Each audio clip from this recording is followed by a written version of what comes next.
नमस्कार बच्चों, online classes में आपका एक बार फिर से स्वागत है। हमने पिछले जो वीडियोज पढ़े हैं, अगर उन वीडियोज में हम देखें तो उनमें सबसे पहले हमने अध्याय पहला पढ़ा। कौन सा अध्याय पढ़ा? पहला अध्याय पढ़ा। उसके बाद में अध्याय नंबर 2 पढ़ा। अध्याय नंबर 2 पढ़ा। इस अध्याय 1 में सबसे पहले हमने कबीरदास को पढ़ा।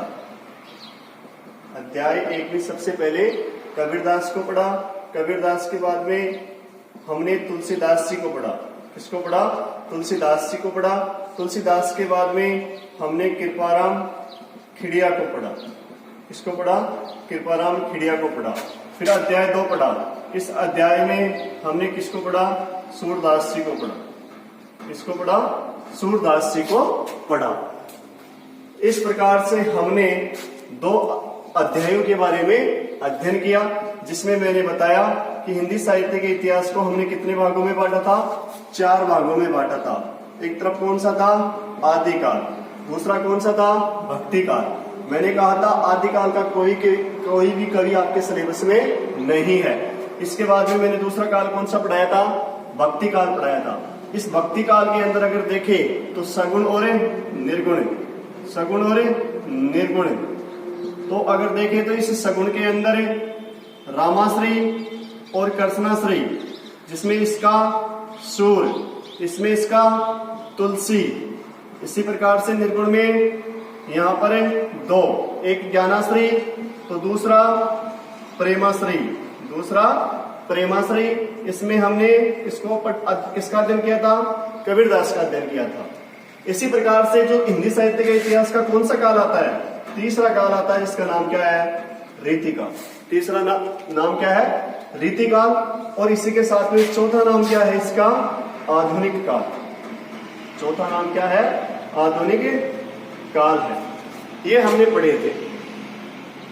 अब देखो, आज हमारे सिलेबस के जो आगे के कवि आएंगे सारे के सारे, वो आगे सारे के सारे कवि किस काल के होंगे? रीतिकाल के। और किस काल के? आधुनिक काल के होंगे। अगर क्रम से देखें तो सबसे पहले कौन आएगा? रहीमदास, नीति के दोहे लिखने वाले रहीमदास जी। उसके बाद में कौन आएंगे? वीर सतसई के रचयिता बिहारी। और उसके बाद में वीर रस के प्रमुख कवि भूषण। ये 3 कवि इस काल के आएंगे, हमारे रीति काल के आएंगे। अगर यहाँ पर फिर आगे देखेंगे तो फिर आएंगे कौन? कुंवर नारायण आएंगे। कुंवर नारायण के साथ में ही शमशेर बहादुर सिंह, शमशेर बहादुर सिंह, हरिवंश राय बच्चन, हरिवंश राय बच्चन और सुभद्रा कुमारी चौहान। ये हमारे किसके कवि रहेंगे? ये हमारे सारे के सारे कवि रहेंगे आधुनिक काल के। तो आज हम अध्ययन करेंगे किस काल के कवियों का? रीति काल के कवियों का अध्ययन करेंगे, जिसमें सबसे पहले पढ़ेंगे रहीमदास का साहित्यिक परिचय, फिर इसके पद, फिर इसके बाद में बिहारी का साहित्यिक परिचय, इसके पद, फिर भूषण का साहित्यिक परिचय, और उसके बाद में उनके पद पढ़ेंगे। अर्थात अब आने वाले हमारे जो 3 कवि होंगे, यानी कि अध्याय नंबर 3, अध्याय नंबर 4 और अध्याय नंबर 5 में हमारे जितने भी भाग होंगे, वो सारे के सारे भाग किन काल के कवियों से संबंधित होंगे?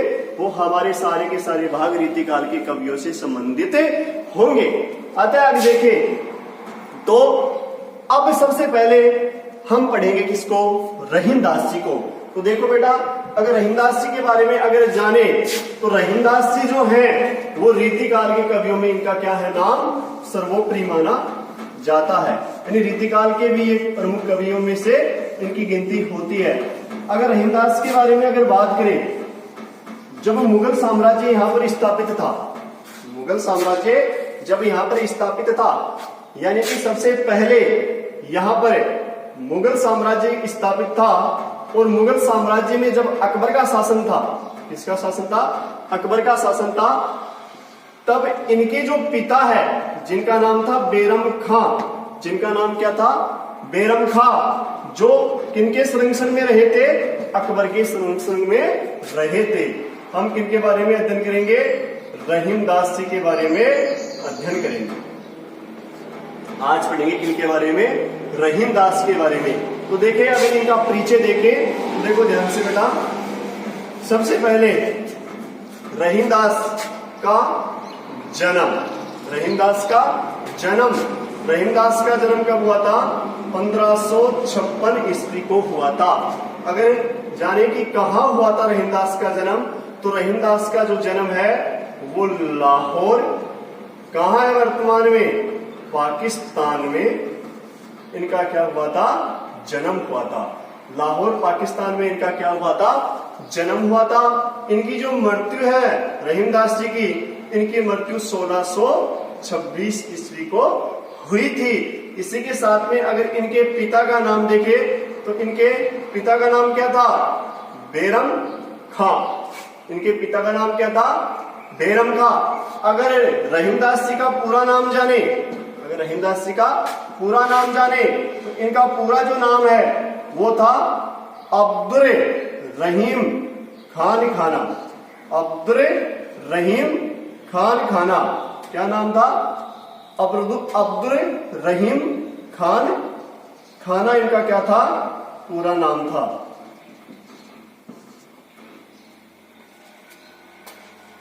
अब्दुल रहीम खान खाना इनका क्या था? पूरा नाम था। इसी के साथ में देखें तो सबसे पहले हम किसके बारे में अध्ययन कर रहे हैं? रीतिकाल के कवियों में माने जाने वाले रहीमदास के बारे में वर्णन कर रहे हैं। इनका जन्म कब हुआ था? 1556 ईस्वी को, स्थान लाहौर पाकिस्तान में, मृत्यु 1626 ईस्वी। पिता का नाम बैरम खां, इनका पूरा नाम था वो था अब्दुल रहीम खाना। जो इनके पिता थे, इनके रहीमदास जी के, ये किनके संरक्षण में रहे? इनके पिता अकबर के संरक्षण में रहे थे।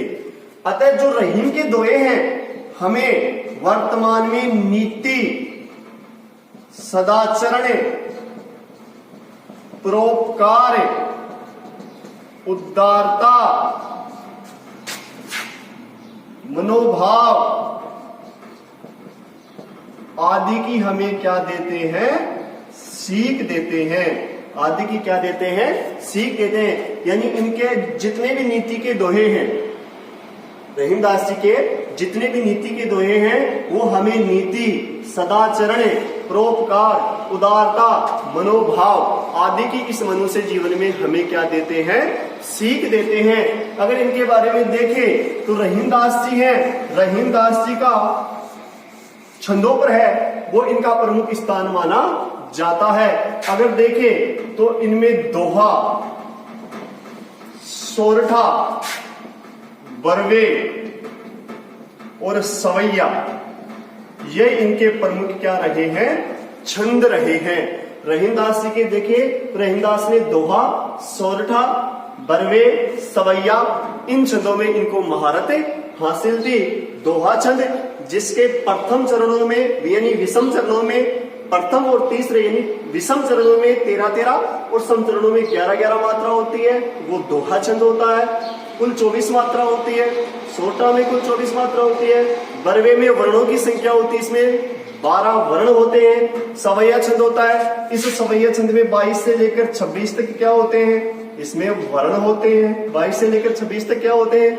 वर्ण होते हैं। इस सवैया के अगर और भी भेद देखें तो इसके 11 भेद होते हैं। अगर देखें तो जैसे मदिरा, मालती, सुमुखी, चकोर, दुर्मिल, किरीट, अरसात, अरविंद, सुंदरी, लवंगलता, कुंदल, ये सभी क्या होते हैं? भेद। यानी ये दो छंद तो कौन से हैं? वर्णिक छंद है। और ये दो छंद कौन से हैं? मात्रिक छंद है। वर्णिक छंद जो होता है जिसमें वर्णों की संख्या गिनी जाती है, बल्कि मात्रिक छंद जो वो होता है जिसमें मात्राओं की संख्या गिनी जाती है। इस प्रकार से रहीमदास जी के बारे में देखें तो इन्होंने दोहा, सोरठा, बरवे, सवैया आदि छंदों में इनको क्या थी? महारत हासिल थी। अगर हमें इनका साहित्यिक परिचय लिखे तो हमें इसका इस प्रकार से लिखना है कि सबसे पहले क्या लिखेंगे? जन्म, रहीमदास जी का जन्म 1556 ईस्वी, स्थान लाहौर पाकिस्तान में, मृत्यु 1626 ईस्वी, पिता का नाम बैरम खां, पूरा नाम अब्दुल रहीम खान खाना। अगर रहीमदास जी के बारे में जाने तो रहीमदास जी के जो पिताजी थे बैरम खां, ये अकबर के संरक्षण में रहा करते थे और फिर इनको भी प्रमुख स्थान वहां पर प्राप्त हुआ था।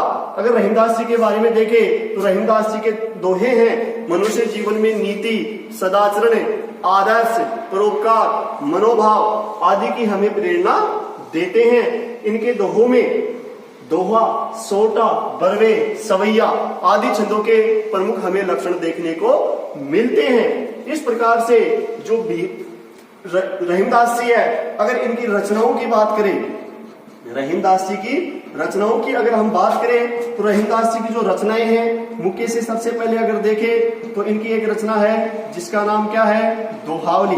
जिसका नाम क्या है, दोहावली। दोहावली के बाद में अगर देखें तो दूसरी इनकी प्रमुख रचना है रास पंचाध्यायी। क्या नाम है, रास पंचाध्यायी। फिर बाद में देखें तो कौन सी है, मदनाष्टक। कौन सी है, मदनाष्टक। फिर देखे तो नगर शोभा। कौन सी है, नगर शोभा। यानी दोहावली, रास पंचाध्यायी, मदनाष्टक, नगर शोभा और इसी के साथ में इनकी एक और प्रमुख रचना है बरवे नायिका भेद। बरवे नायिका भेद। ये किनकी रचनाएं हैं, रहीमदास जी की रचनाएं हैं। तो हमें सीधा ऐसे करना है, देखो कि सबसे पहले रहीमदास का साहित्यिक परिचय जो हमारे एग्जाम में देखे तो कवि परिचय 4 अंक का आता है। तो सबसे पहले रहीमदास, जन्म 1556 ईस्वी, स्थान लाहौर पाकिस्तान, मृत्यु 1626 ईस्वी, पिता का नाम बैरम खां, पूरा नाम अब्दुल रहीम खान खाना। रहीमदास जी के जो पिताजी थे बैरम खां, वो अकबर के संरक्षण में रहे थे, उनका काफी मान सम्मान था। इसी प्रकार वही मान सम्मान रहीमदास जी को मिला। इसी प्रकार रहीमदास जी है, इन्होंने अपने जीवन काल में जो भी दोहों की रचना की वो इस मनुष्य जीवन में हमें सदाचरण, नीति, आदर्श, त्याग, प्रेरणा आदि भाव हमारे मन में उत्पन्न करते हैं। और रहीमदास जी ने अपने पदों में दोहा, सोठा, बरवे, सवैया आदि छंद लिखे, अर्थात आदि छंदों में इनको क्या थी, महारत हासिल थी। अगर इनकी रचनाओं की अगर बात करें तो रचनाएं हैं दोहावली, रास पंचाध्यायी, मदनाष्टक, नगर शोभा और बरवे नायिका भेद। ये इनकी क्या है, प्रमुख रचनाएं मानी जाती है। इस प्रकार से हमने क्या पढ़ा, रहीमदास का साहित्यिक परिचय, जिनके व्यक्तित्व एवं कर्तृत्व के बारे में हमने क्या की, जानकारी प्रदान की। अगर आगे देखें बच्चों तो सबसे पहले रहीमदास जी के कुछ पद हैं वो हमारे सिलेबस में दिए गए हैं। कुछ पद हैं वो हमारे सिलेबस में दिए गए हैं। उसी प्रकार से सबसे पहले हम लेते हैं पद नंबर 1। सबसे पहले पद नंबर 1। तो इनका जो पद नंबर 1 है वो है बड़े। सबसे पहला पद है रहीमन देखी बड़ेन को। रहीमन देखी बड़ेन को लगुन दीजिए डारी। रहीमन देखी बड़ेन को लगुन दीजिए डारी।